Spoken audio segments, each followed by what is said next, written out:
This video is for candidates, level 3 candidates, who are scheduled to write for the August exam. The exam dates, be clear here, August 30th to September 6th, that's your exam window. So to August 30th, from today, and this is not counting today, you have 51 days before the beginning of the exam window, and you can add in as many days as you need to depending on where in this period your exam lies.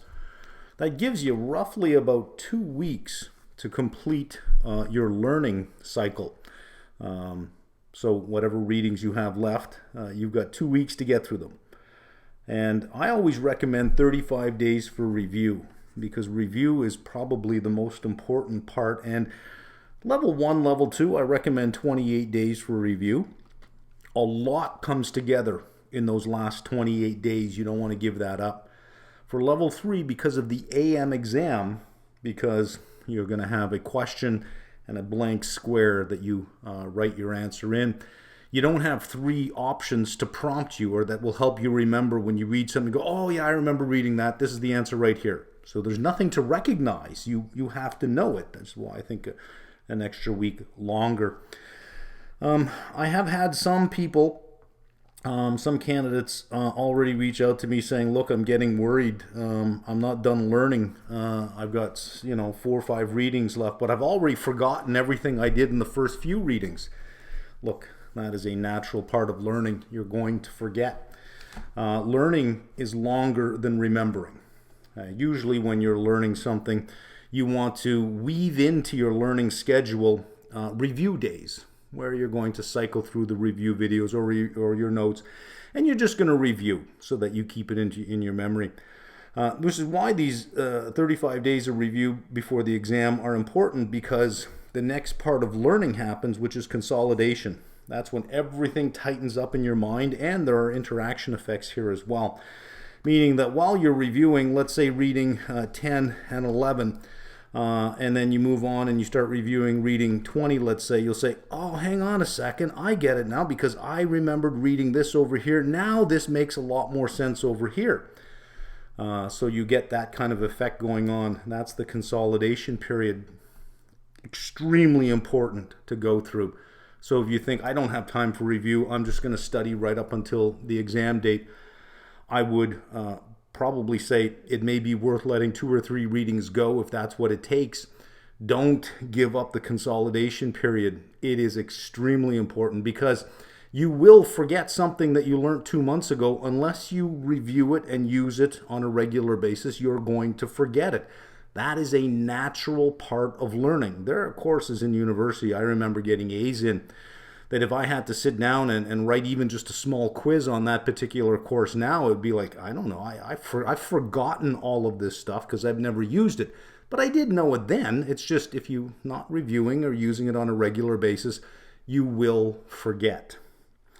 So let's look at some review techniques that you can use during this period. The blue box examples, these are the in-reading examples as you're going through the readings. As example 1, and it might be broken down into 4 parts. They are better in terms of review than going through the end of chapter questions. They're better because the CFAI does say that oftentimes the structure, not the content, but the structure for an exam question is often taken from the blue box examples, so that the way the information is presented and the questions that are asked is like that. It's just with different data, different information. The question might be slightly different, but the structure of the question would be the same. So I think you have a lot more benefit from reviewing those than going through the end of chapter questions. Again, when you're reviewing, explain out loud. Go ahead and talk to yourself. It is different than saying it in your head. When you actually have to mouth the words, when you actually have to speak it. Imagine that you're teaching an invisible other person. In other words, you're not talking out loud to try to remember what you're saying.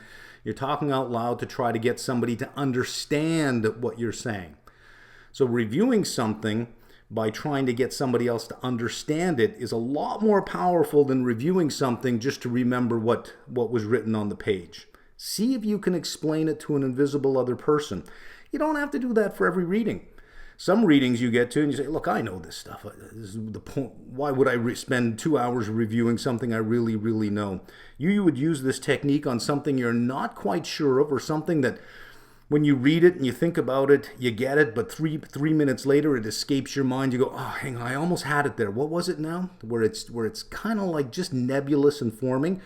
Explaining it, teaching it. Let me tell you something. When you'll never learn more about something, or see have more clarity about a topic than when you teach it to somebody else. Answer questions. This is part of teaching an invisible other, except now you're going to teach a virtual other. Answer questions. Go on Reddit. There are literally hundreds of questions about the content on Reddit. Test yourself. These are mini exams. These are mini exams made up by the crowd. So you can go on, you can answer the question, and you get to see how other people have answered that question to see if you were right, if you were close, or if you had spot that, well, this part is right, that part is wrong. Also on our site, every video has a comment section below there. I've been trying my best to stay out of those comment sections because it's really for you. The best way to review a particular reading is to scan down the comments and see if there are any that you can answer. And in fact, on our site, on the left menu, there is a menu item called unanswered comments. So you don't have to scroll down every video to see, well, what questions haven't been answered. You click on that, you click on the section that you want, let's say fixed income, and it'll just give you all of the questions that are unanswered. There's a review. Can you do it?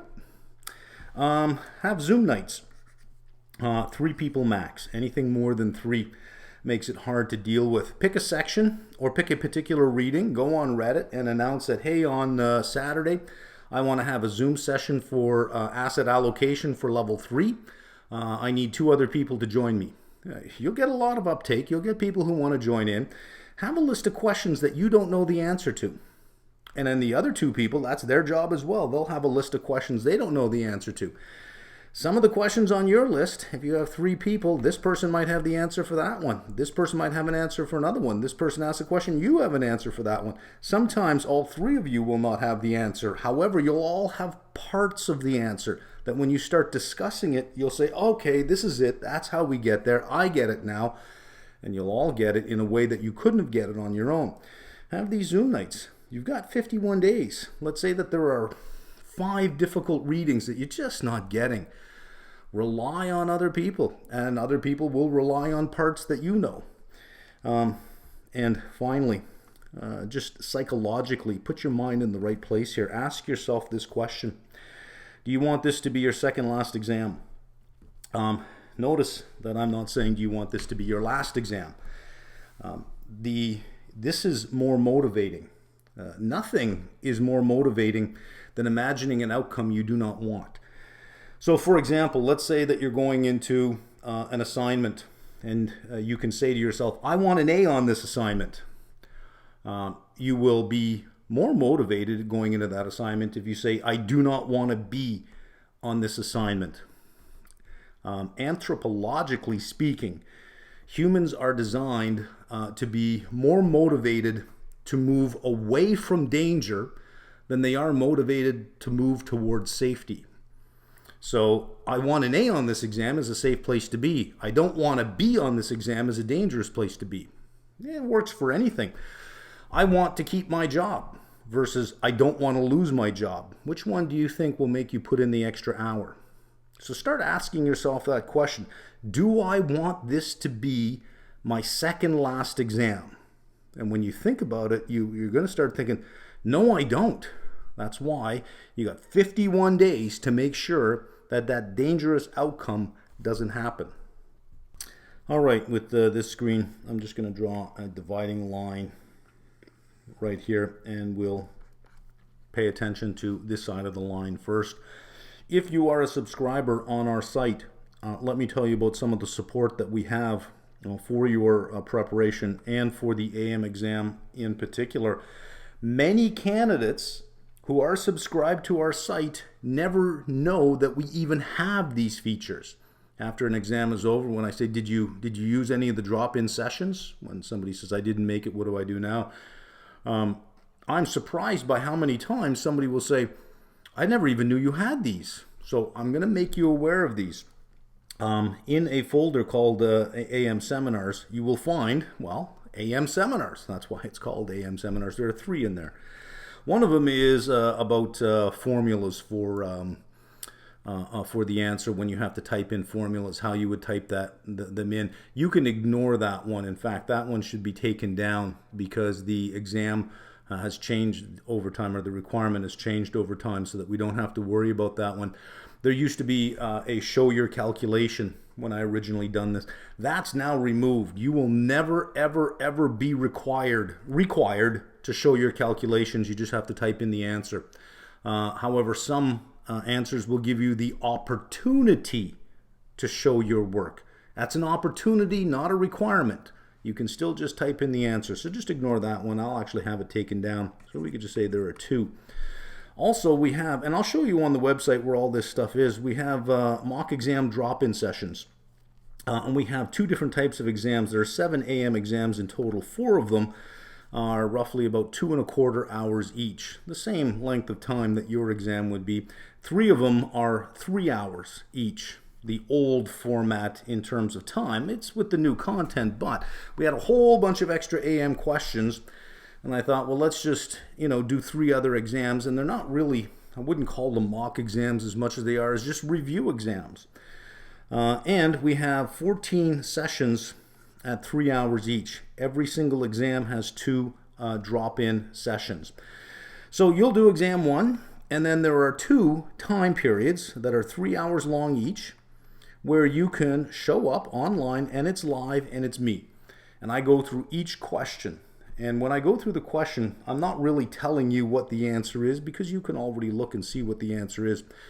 I'm going to talk about the structure of the answer. We're going to pay attention to the keyword that's being asked. We have a determine and justify. How do we answer those? We have an explain. How do we answer those? This is an identify. Look at the structure of the answer, so that when you're in the exam, you don't fall into the trap of writing the wrong thing, or writing, here's the biggest problem, writing way, way, way too much. You'll be surprised at how straightforward and efficient all these answers are designed to be. So for the 7 AM exams, there are 6 hours of drop-in sessions, 2 sessions each, 3 hours, 6 hours of sessions for each one. So there are 42 hours available for you. We also have office hours, and office hours are open-ended Q&A sessions. You show up and you ask any question that's on your mind. So for derivatives and currency, we have 3 sessions. Each of them are 2 hours long. So you have 6 hours of direct access to me to ask me anything you want. Economics and asset allocation, we have 2 sessions each of 2 hours each, and fixed income, 3 sessions of 2 hours each. I'll show you where to find the schedule for these. So there's 16 hours of Q&A, live Q&A sessions, 42 hours of AM exam support, 7 AM exams, exam seminars, lots of support going into the last 4 weeks. And these start about 5 weeks before the exam, because it's 35 days. This is, if you're a subscriber, this is all part of your subscription. None of this costs anything. All of level 3 is 415 Canadian. If you're not a subscriber and you think, well, this has a lot of value, the whole level is 415, or about 320 US. If you're interested in just the exam sessions, you can buy exam package 1, which has mock exam 1 to 4 for the AM exam, these 4 over here, and it has mock exam 1 to 5 for the PM session. It's 100 Canadian, or 77.22 USD, if you think better in US dollars. You can add the drop-in sessions. When you buy just the exam session for 100, you just get the exams. You can't actually attend any of these sessions.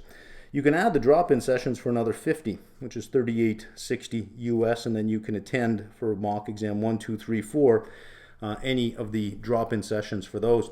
If you want to add the next 3 exams, that's exam 5 to 7, just the AMs, it's 75 for all 3. You're getting 9 hours of mock exams or exam questions for 75.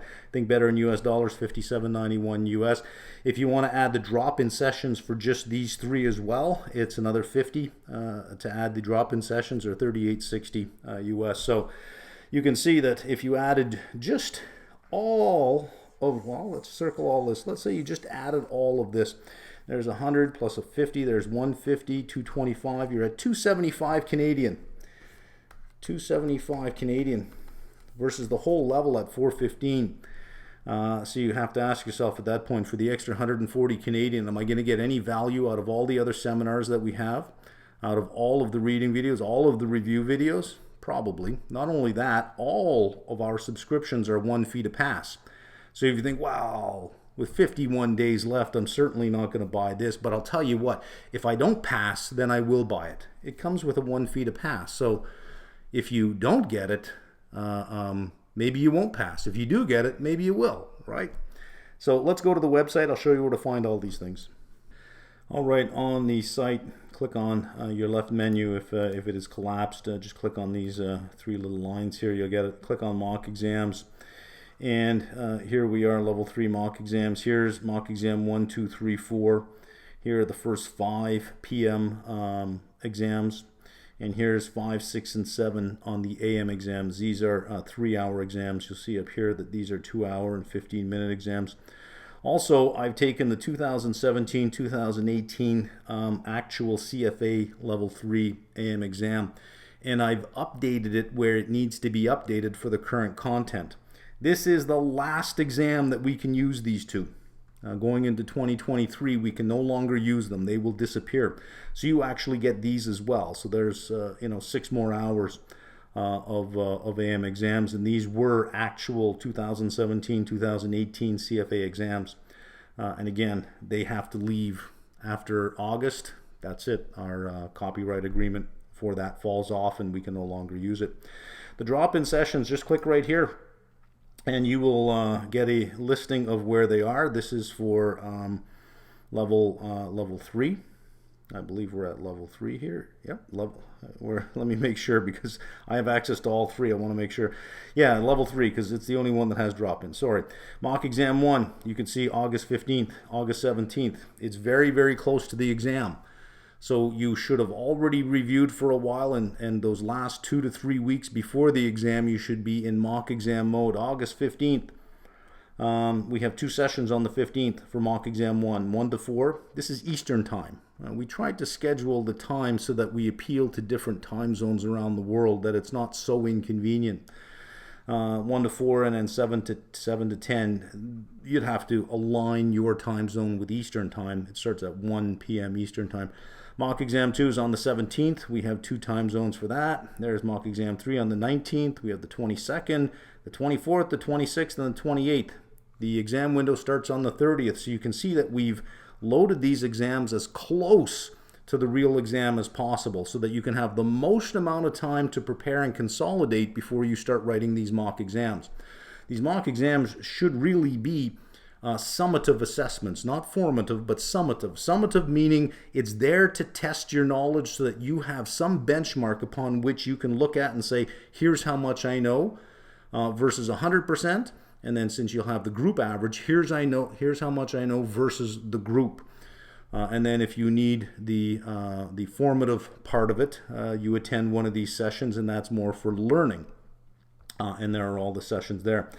If you click down under the drop-in sessions, go down to office hours, click on office hours. Here's where I have to scroll down, because it starts at level 1.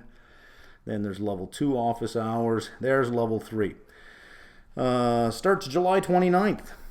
August 4th and August 12th, so they're spread out a week apart. This is for derivatives and currencies. I've taken the three broad areas where most of the questions cluster. So derivatives and currencies, get a lot of questions there. So there's 3 sessions. Each of these are 2 hours long, but here's the thing. I do these sessions. If after 2 hours there's still questions, I'll stay on. I'll stay on for 4 hours if there's 4 hours of questions. So it's not as if it's 2 hours and then I say, I gotta go. Usually I can get all the questions out of the way in 2 hours. Next we have economics and asset allocation, July 27th and August 10th. and then we have fixed income. There are 3 sessions for fixed income. I cover all the readings in fixed income at one time. There's 4 readings in fixed income: July 25th, August 1st, August 8th. So notice the structure of the review. These are open Q&A sessions. They start on July 25th, and I think it's every 2 days: July 27th, July 29th. There's August 1st. This one is August 4th, August 10th, August 8th, August 10th, and then the end August 12th. But the drop-in sessions for the exams start after that. So here's where you get to ask all the questions you need to ask first, and then you go into the exams with all of those answers. So it helps you prepare for that phase of the review. So for the first 2 weeks, open Q&A sessions. For the last 3 weeks, let's apply everything to that AM exam, because when candidates don't make it, it's usually because of the AM exam.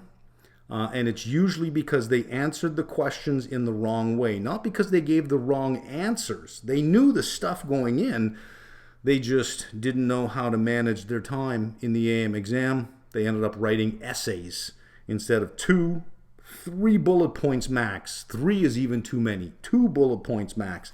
But we go through all of that in a lot of detail ad nauseum. I mean, 42 hours of it. If you attend all 42 hours, there's no way that you can forget that stuff on the exam. So there's plenty of support for level 3 going into the exam.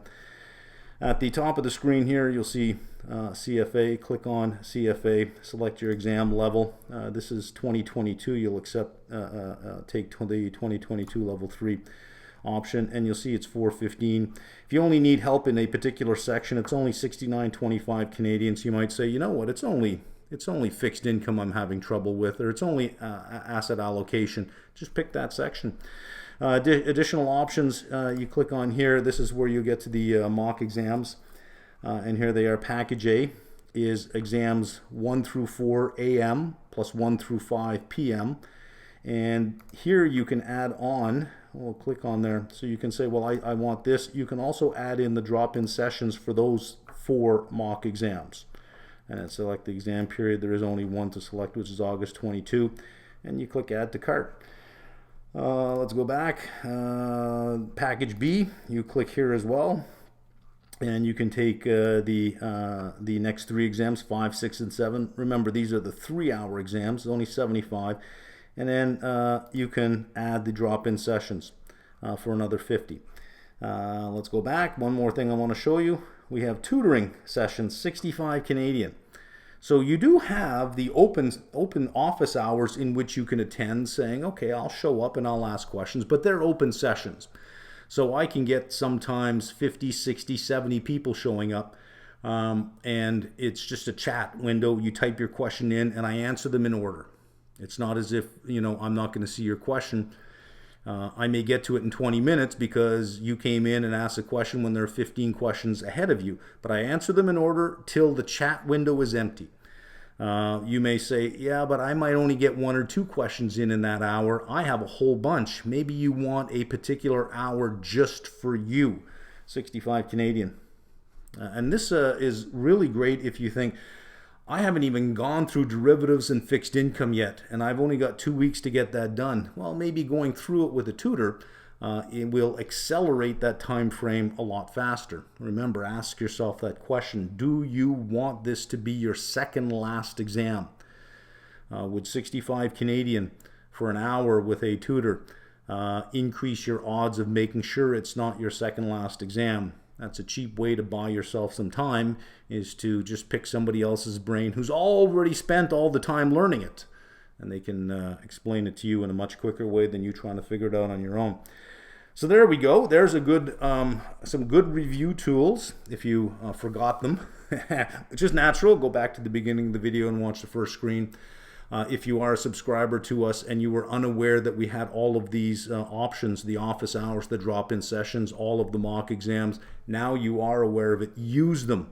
Show up to these sessions. Even if you have no questions, just have it on. Sometimes you think, I don't have any questions. And you attend one of these sessions and people start asking questions and you think, I never even knew I had that question. I thought I knew that, but clearly I didn't. You might learn that you don't know something that you thought you knew because of the somebody else asking a question and answer. So even if you have no questions, showing up and just hearing what other people's questions are will be helpful. You might get halfway through and say, yeah, you know what, I know all this. Well, okay. Okay, at least now you know that you can leave the session and say, I'm not missing anything. Anyways, there we go. Take that question, write it down, and tape it to your bathroom mirror, because that's going to be motivating. Do I want this to be my second last exam? And then let the answer determine what your schedule will be for the next 51 days.